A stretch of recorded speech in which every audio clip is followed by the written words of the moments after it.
The world began with a bang. Then came the kings and the states. We tried to figure it out, debating all of our fates.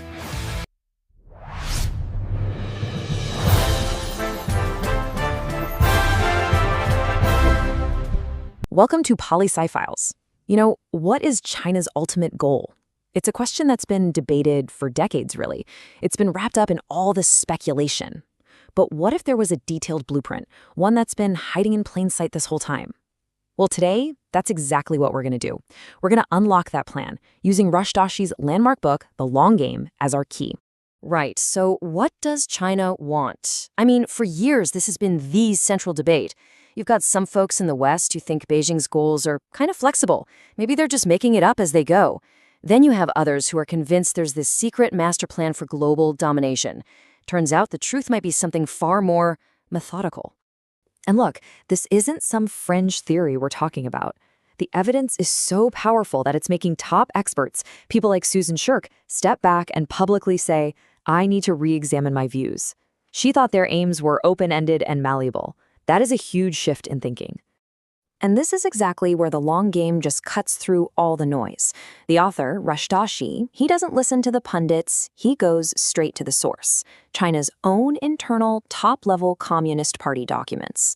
You can think of his work as a kind of forensic analysis, piecing together the plan from the inside out. Okay, so before we dive any deeper, let's just get on the same page about our terms here. What exactly is a grand strategy? Because it's not just some big wish or ambition. Think of it more like a state's unified theory of how to get what it wants. It's a roadmap, right? One that coordinates everything, military, economic, political, all of it, to hit one single ultimate goal. Doshi shows us that this grand strategy plays out in these really distinct phases, and each one is kicked off by a major global event. And what's fascinating is that the first phase wasn't about rising up, it was about survival. It was a totally defensive strategy designed to do one thing: blunt American power. So what kicked off this first phase? Doshi calls it the traumatic trifecta. And when you look at it from Beijing's point of view, you can see why. You've got three huge blows, one right after the other. The global outrage after Tiananmen, the absolute shock of seeing U.S. military power in the Gulf War, and then boom, the Soviet Union just collapses. Put all that together, and the party starts thinking, okay, the U.S. isn't our partner anymore, they're a threat to our very existence. So in the face of this massive threat, what was China's response? Well, it was a masterclass in strategic patience. Not some big, open confrontation, but this guideline right here from Deng Xiaoping. The plan was basically to lay low, don't poke the American bear, and just quietly and methodically start chipping away at its ability to project power in Asia. And this wasn't just some vague idea either. It was carried out with real precision across three key areas. So first, militarily. The idea wasn't to build a fleet to match the US Navy. No way. It was sea denial, using cheaper, asymmetric stuff like missiles and mines to make it just too dangerous for American ships to get close. Then you've got the political angle. They'd join all these regional groups, not really to cooperate, but to act as a spoiler to stall US plans from the inside. And finally, economically. Getting into the WTO was a genius move. It was used like a shield, tying America's hands and making it much harder for Washington to use economic pressure. But here's the thing about grand strategies. They're not static. They have to adapt when opportunities pop up. And as China started to see American power in a new light, well, its plan shifted too. That defensive crouch of just blunting was about to become something way, way more ambitious, building a brand new order. The next big shock to the system, the 2008 global financial crisis. Now, from where Beijing was sitting, this looked like a moment of serious U.S. weakness. It was a massive signal that the whole balance of power was shifting, and that American decline wasn't just a possibility, it was actually happening, and fast. And this quote just perfectly captures the change in thinking. The official party line under Hu Jintao got an update. That passive, patient, biding time idea, it was retired. In its place came this new, confident command to actively accomplish something.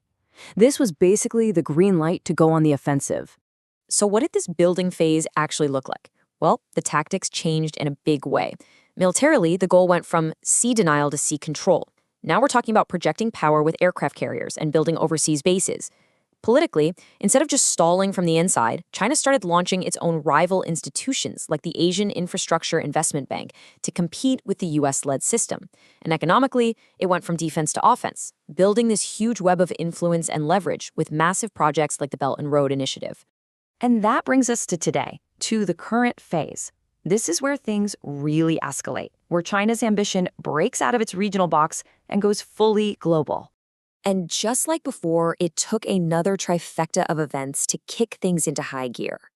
The political chaos of Brexit, the election of Donald Trump in the US, and the West's messy initial handling of the COVID-19 pandemic. In Beijing, this all looked like proof that the West was in terminal decline. For the party, this was a historic, maybe once-in-a-lifetime opportunity. All of a sudden, this phrase started showing up everywhere in official party documents. And it reveals this core belief within the leadership that the whole US-led global order isn't just weakening, it's actually breaking apart. And that's creating a power vacuum that China believes it is uniquely ready to fill. So the goals for this expansion phase are bold, and they're not hiding them. We're talking about taking over leadership in global institutions, directly challenging the US dollar, becoming the leader in technologies like AI and quantum computing, and building a military that can operate anywhere on the planet. The end goal is crystal clear: to displace the United States as the world's #1 power by 2049, the 100th anniversary of the People's Republic. Okay, so understanding this three-phase strategy is one thing, but figuring out how to counter it is a whole other ballgame. Doshi's book doesn't just lay out the problem, it ends by arguing that the US absolutely has to come up with its own smart, long-term strategy. So if that's the plan, what's the counterplan? So Doshi looks at the options and basically says, look, the two extremes just won't work. On one hand, you have pure accommodation. He says that's just ignoring the reality of China's ambition. On the other hand, you have all-out confrontation, which is, well, it's way too expensive and incredibly dangerous. So what's left? He proposes something in the middle, a strategy he calls asymmetric competition. It's a really smart approach, actually. It's all about using America's own unique strengths to target China's weaknesses. Essentially, this strategy takes China's own playbook and flips it right back at them. It's got three main pillars. First, deny China the ability to completely dominate its own neighborhood. Second, use asymmetric tactics to blunt its global expansion and make it too costly. And third, and this is probably the most important part, reinvest in what made America strong in the first place, and in the US-led order that China is trying to replace. Doshi's work just meticulously lays out the blueprint for what China wants. It completely changes the conversation from if China has a strategy to what that strategy is. And the massive question it leaves for all of us is no longer about China's plan, but about our own. Thanks for joining us on PoliSci Philes. We'll see you next time as we continue to explore the big ideas that shape our world.